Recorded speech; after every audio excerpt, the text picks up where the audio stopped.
Mesdames, Messieurs, bienvenue à l'émission Le Touche à tout. Comme invité, aujourd'hui, j'ai deux représentants de FADOC Secteur Appalaches, son coordonnateur Maurice Boulet et la représentante Hélène Fauché. Bonjour. Bonjour, bienvenue. Bonjour. Hélène, on l'a connue même préfet de la MRC. C'est bien la même Hélène Fauché. Exactement, exactement. Vous venez me parler d'un projet, j'ai sauté dessus comme la misère saute sur le pauvre monde. Comment, continuer à demeurer chez soi ou aller vivre ailleurs? Hey, quel beau sujet pour quelqu'un comme moi, là. Ça, c'est... Vous venez de rentrer dans le mille, là, vous venez de toucher la cible. D'où vient l'idée de faire un programme, c'est 8 ateliers. Alors, on va en parler. D'où vient cette idée-là, cette brillante idée-là? Bien, cette idée-là découle de la rencontre avec la ministre Mme Blais en septembre dernier. Ah oui, quand elle est venue, oui. Oui, et on a soulevé des problématiques suite à une enquête qu'on a faite, des sondages et tout ça, avec la complicité de M. Boulet, parce que M. Boulet a toujours un projet en marche. Ça fait que... On veut des idées, il n'en manque pas. Ça fait que, et c'est de là qu'on a eu l'idée de se rassembler avec la CEF à Appalaches, Beauce, Chemin, ainsi que le CIS, pour regarder la problématique au niveau des personnes qui s'en vont vers le troisième âge, là, à partir de 50 ans. Oui. Bon, moi, je suis direct dedans. Mais... quand on parle du secteur Appalaches, qu'est-ce que ça veut dire, ça? C'est quoi la différence, là? Le secteur Appalaches, c'est qu'au niveau de la FADOC réseau, où il y a 535 000 personnes qui sont membres du réseau FADOC et qui fêtent cette année son 535 000 Québécois, là. Exactement, Okay. et Québécoises qui font partie du réseau FADOC, qui fête son 50e anniversaire en 2020. Ils ont divisé le territoire en secteurs. Et moi, je siège au niveau du conseil d'administration pour la région administrative Québec et Chaudière-Appalaches. Et je représente au conseil d'administration du secteur Québec-Chaudière-Appalaches la MRC des Appalaches. Ah, OK. Donc, je suis la représentante de l'ensemble du territoire. Il y a des clubs FADOC sur notre territoire à Adstock, dans le secteur Saint-Daniel et Saint-Méthode. Ensuite de ça, il y en a à East-Broughton, Saint-Pierre-de-Broughton, Saint-Jacques-de-Leeds, Thetford, secteur Robertson, Thetford Mines, ensuite de ça à Disraeli. Ça fait que juste dans le territoire de la MRC des Appalaches, on a 3500 membres. Ah, on est 3500 membres. FADOC. Okay. Ça ne comprend pas les non-FADOC. Et l'activité que l'on propose, continuer à vivre chez soi ou aller vivre ailleurs, s'adresse à toute la population de 50 ans et plus. OK. Alors, Maurice, j'aimerais ça, parce qu'il nous reste à peu près une dizaine de minutes. J'aimerais ça que tu me parles, là. C'est quoi l'objectif du programme, puis en quoi il consiste? Parce que là, j'ai vu qu'il y avait 8 ateliers. Dont ensemble, on a nommé tantôt la CEF puis le CIS et les FADOC. C'est ensemble, souhaitons offrir aux participants les meilleures informations possibles afin de permettre de prendre une décision éclairée et d'accompagner un proche. C'est pour ça qu'on a inséré aussi un volet proche aidant.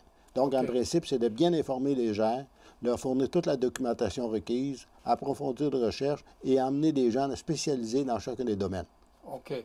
Donc, là, quand on dit 8 ateliers, ça va se dérouler quand et où? Ça se déroule au niveau de la salle de marquet à Black Lake.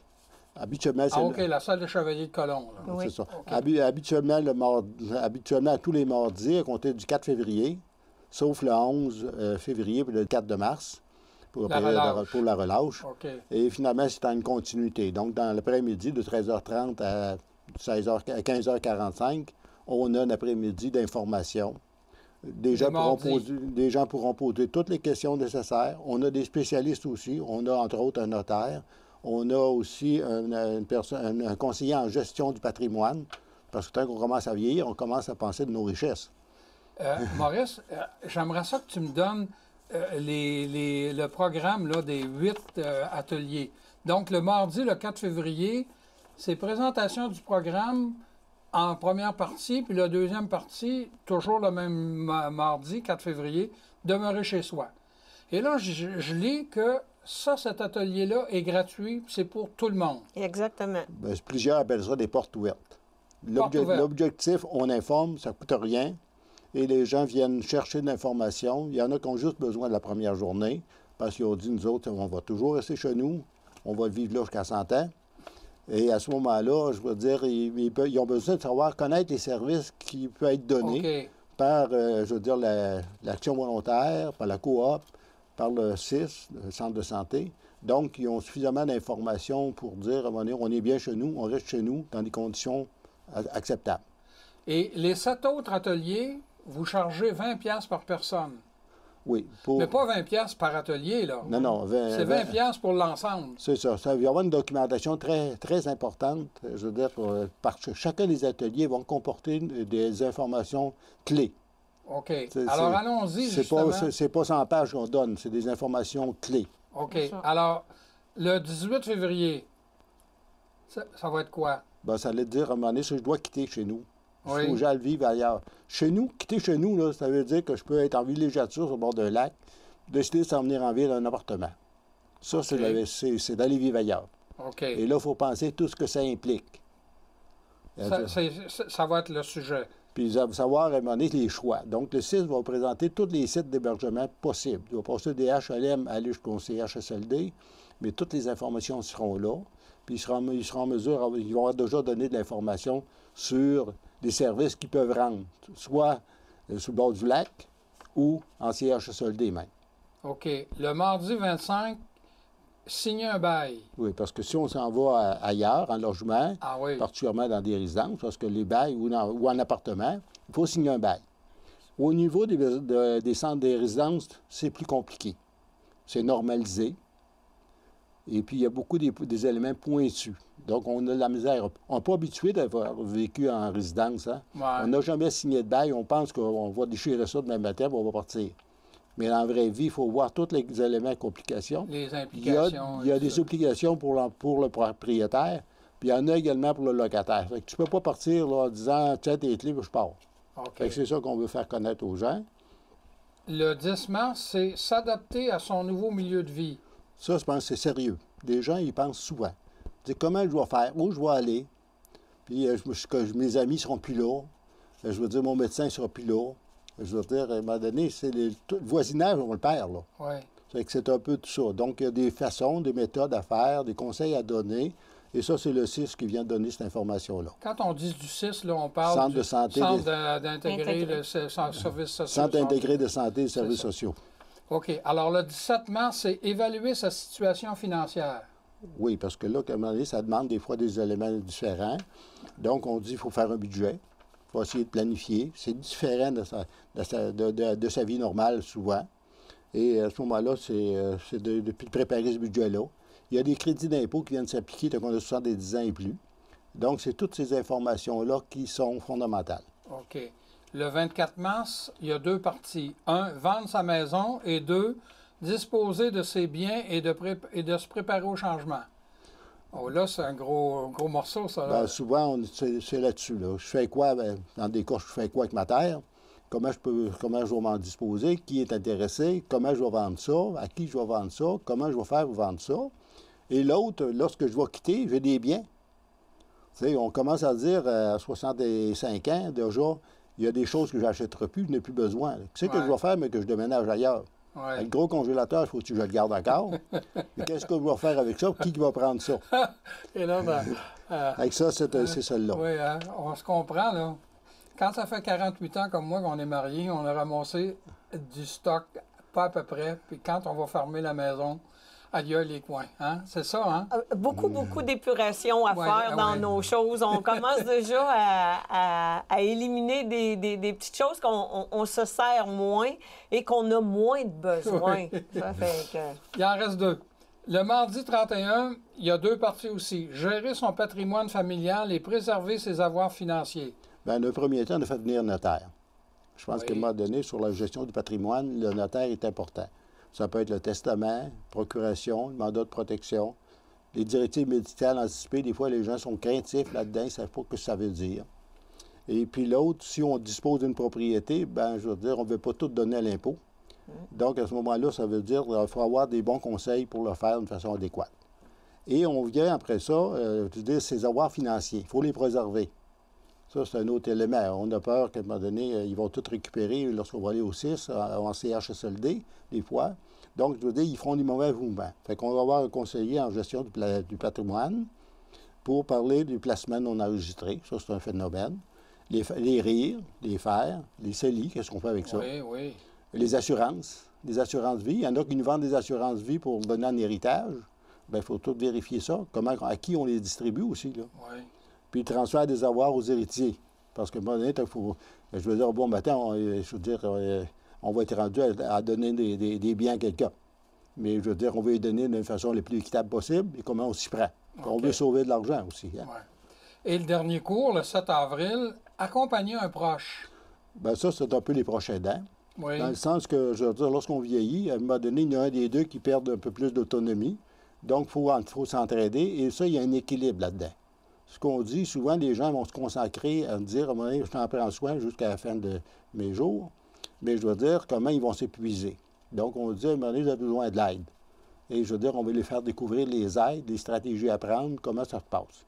En fait, on fait le tour à peu près de tout ça. Oui, hein, et tout ça pour 20$, là. Tout ça pour 20$. Oui, tout ça pour 20$ et ça inclut une petite pause dans l'après-midi, là. Ah oui, oui. Fait que c'est pas dispendieux. Là, les gens qui nous écoutent, là, qui seraient intéressés, est-ce qu'ils peuvent s'inscrire et comment? Bon, d'un premier temps, nous, on va être là, je veux dire, dans le bail du Carrefour Frontenac, le jeudi 23 janvier, de 13h à 17h30. Oui, OK, cette semaine, ça. Là. Puis après ça, on va être également présent dans le mail du Carrefour lors de la rencontre du Salon des organismes le 6 février. Le 6 février. La même chose. Donc, les gens sont venus voir, par exemple, l'information le 4 février. Ils hésitent, ils ne savent pas trop. Bien, on dit, vous avez encore 2 jours pour y penser, venez nous revoir. C'est sûr que s'il arrive le 18 février, c'est pour ça qu'on s'est laissé un temps d'une semaine pour dire c'est organisé. Puis s'il y a des gens qui ont réfléchi puis ont des problèmes, bien, ils ont 2 numéros de téléphone à appeler. Bon, bien, parfait. Je vous remercie beaucoup. J'avais le plaisir de recevoir 2 représentants du secteur Appalaches de la FADOC, Mme Hélène Fauché et M. Maurice Boulet. Je vous invite à demeurer des nôtres. L'émission se poursuit dans quelques instants.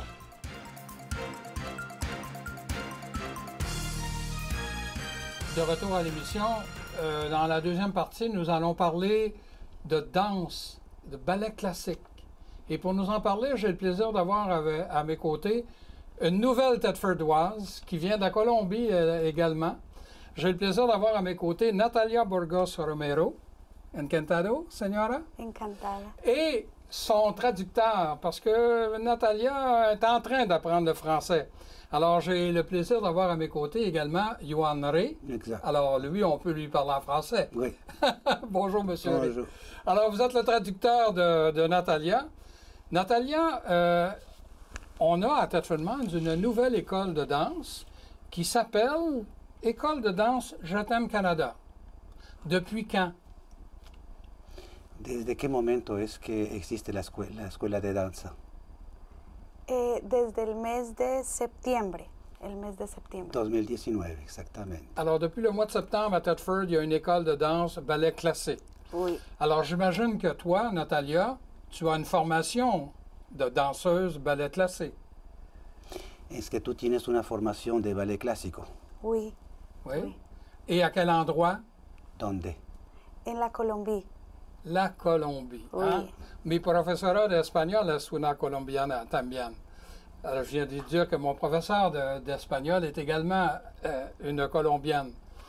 Donc, tu as étudié le ballet classique en Colombie. Entonces estudiaste el ballet clásico en Colombia. En Colombia. En Colombia. Et tu es au Canada depuis combien d'années? ¿Y estás en Canadá desde cuánto tiempo? A Canadá llegué en noviembre 30 del 2017. Ah bon? 30 novembre 2017. Alors, ça fait pas longtemps. Et qu'est-ce qui fait on te retrouve ici à Thetford à la tête d'une école de danse? Pourquoi Thetford? ¿Por qué Thetford Mines? ¿Y cómo es eso que tú ahora estás dirigiendo una escuela de ballet clásico aquí en Thetford Mines? ¿Por qué aquí en Thetford Mines? Porque estábamos en una reunión de regionalización en Montreal y escuchamos sobre la región de Ted for Mines y a mi esposo y a mí nos gustó mucho y quisimos venir a vivir acá. Parce qu'ils ont fréquenté une réunion, ils ont été dans une réunion de régionalisation à Montréal. Et puis, donc, eux, ils ont été charmés par les commentaires, parce que ce qui s'y était dit. Et alors, elle et son mari ont voulu connaître davantage. Davantage la région. Exactement, parce que c'était concentré sur Ted for Mines. Et est-ce que ta venue ici, est-ce que tu as passé par l'organisme qui s'appelle ICI? ICI. Y tu llegada aquí está implicada con el Centro de Integración Comunitaria de Inmigrantes, ¿verdad? Sí, la reunión en Montréal era de ICI. Sí, parce que cette réunion était de cet organisme-là. Bon, alors on connaît la directrice très bien. Ouais. Donc, c'est elle qui t'a vendu la région ici. Es ella que te vendió la región aquí. Oui, oui. Donc, ton école est depuis le mois de septembre. À quel endroit l'école de danse, le studio qu'on peut appeler, est situé? ¿Y cuál es dónde está situada exactamente tu academia de ballet clásico? En 128 Rue Notre-Dame Est. Donc, c'est tout près de nos bureaux où nous sommes actuellement, qui est le 128 Notre-Dame-Est. Alors, 128 Notre-Dame-Est, là, ouais. Pour situer les gens qui sont habitués d'être à Thetford, c'est tout près de chez Marianne. Des dépanneurs Marianne, exactement. C'est ça, ouais, alors ouais, tout près. Ouais. Et tu as combien d'élèves? ¿Cuántos alumnos? Creo que en este momento ya tenemos 25 aproximadamente y el sábado quedaron de venir más. Oui, donc elle est pas mal sûre, elle a actuellement 25, et puis elle pense que samedi prochain, il y en a d'autres qui vont arriver. Oui. Ah oui? Ouais. Et 25, je trouve ça beaucoup, moi. Je suis surpris agréablement. Est-ce que ce sont des enfants, des jeunes, ou est-ce qu'il y a des adultes aussi? Est-ce que son niños, o más bien jóvenes, y también es que hay adultos? Sí, tenemos niños y niñas y adultos. Ah oui? Oui. Alors les deux? Les deux, garçons, et on a des Et garçons. qu'est-ce que vous faites dans ces cours-là? Bon, du ballet, là, du classique, de la danse, mais qu'est-ce que vous faites exactement, puis ça mène où? ¿Y qué es lo que se hace durante esos cursos y eso lleva a dónde? Principalmente la práctica del ballet es una disciplina. C'est principalement la discipline pour le ballet classique. Entonces, la práctica de esta disciplina da al alumno muchísimos beneficios. La pratique de cette discipline va apporter à l'enfant beaucoup de bénéfices. Físicos, mentales y psicológicos. Ah oui? Ouais. Donc, des avantages physiques, des avantages mentaux, puis de développement. Bon, au niveau physique, on comprend parce qu'il faut être drôlement en forme pour faire de la danse classique, hein? Exactement. El señor comprende que au nivel físico es normal porque hay que hacer muchos esfuerzos, ¿verdad? Oui, oui, beaucoup. Oui. S'il y a des gens qui nous écoutent aujourd'hui et qui seraient intéressés, de quelle façon procéder pour entrer en contact avec toi, Natalia? Y si hay gente que nos escucha ahora, ¿de qué manera podemos contactarte? En la página de Facebook de École de Danse Je t'aime Canada, todo el tiempo respondemos en los mensajes. Donc, la page Facebook de l'école Je t'aime Canada, là, on peut communiquer avec nous et ils répondent tout le temps. OK, alors c'est École de danse Je t'aime Canada. Exactement. Bon. Alors, juste aller sur son site Facebook et Natalia va se faire un plaisir de répondre ou de faire répondre quelqu'un. Exactement. Je t'aime Canada, un nom d'école. Pourquoi? ¿Por qué Je t'aime Canada? Porque yo amo Canadá muchísimo. Parce qu'elle aime beaucoup Canada. Beaucoup. Oui? mucho. Même s'il fait froid, alors qu'en Colombie, dépendamment de la région où elle vient, mais disons que de la neige, comme il y en a ici, habituellement, c'est assez rare en Colombie. Y eso a pesar del frío, porque aquí hay mucha nieve, cosa que no existe en Colombia. Yo amo la nieve. Ah, la neige. Voilà. Oui. Ah bon. Les cours, c'est combien ça coûte? ¿Cuánto cuesta un curso de danza? Depende de la cantidad de horas que tome el alumno a la semana. Ah, bon, OK. Depende, pero más o menos la clase está entre 13 12 dólares por clase, digamos. Donc c'est 13-12 dollars le prix de la classe. Et évidemment, cela dépend encore du nombre d'heures dont a besoin l'élève. Est-ce que l'école est disponible, ouverte 5 jours par semaine ou même les fins de semaine? C'est quoi les disponibilités? L'école est disponible, est ouverte quand? ¿Es que la academia está abierta todos los días de la semana o hay días precisos? Por ahora, como estamos comenzando, solo tenemos abierto lunes, miércoles, viernes y sábado.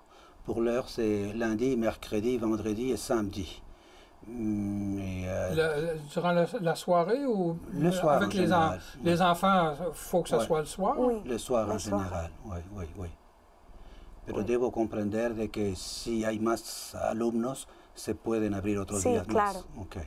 Donc, je confirme que si jamais il y a d'autres élèves qui ont besoin d'autres journées spéciales, elles seraient en mesure d'ouvrir d'autres sessions. À d'autres journées. Oui, parce que j'imagine que pour l'instant, Natalia, tu es seule à enseigner, là. Oui, seule. Tu es seule. Pour recommencer, oui. OK. Oui.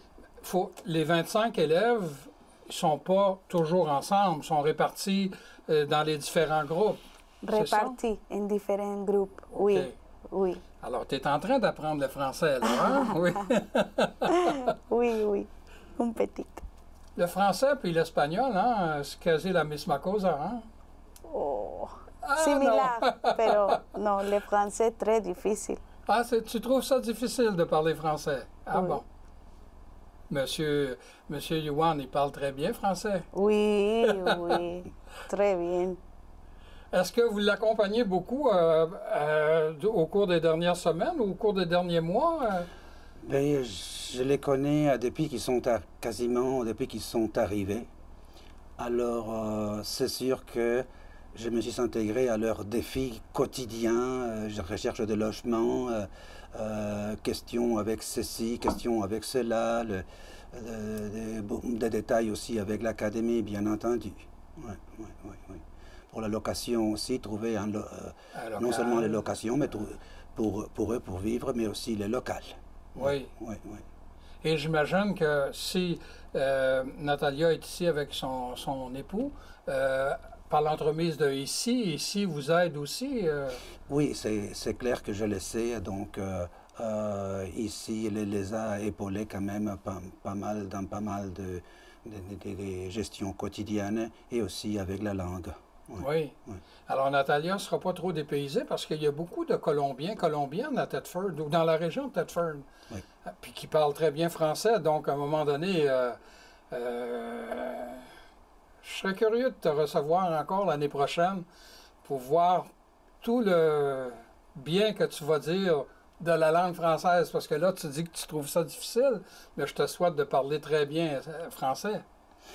El señor dice que piensa que no vas a extrañar mucho en el sentido de que aquí hay muchos colombianos y que no le sorprendería que dentro de un año estés hablando muy bien el francés. Wow, ojalá. Ah, oui, je te le souhaite.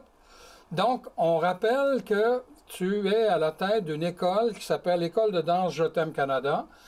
Et les gens qui seraient intéressés à en savoir davantage ou même à s'inscrire, n'ont qu'à aller sur la page Facebook École de danse Je t'aime Canada. C'est bien ça? Oui. Très bien. Eh bien, merci beaucoup, Natalia. Merci beaucoup, Yohan. Merci à toi. Et vous, ben, je vous invite à nous revenir la semaine prochaine.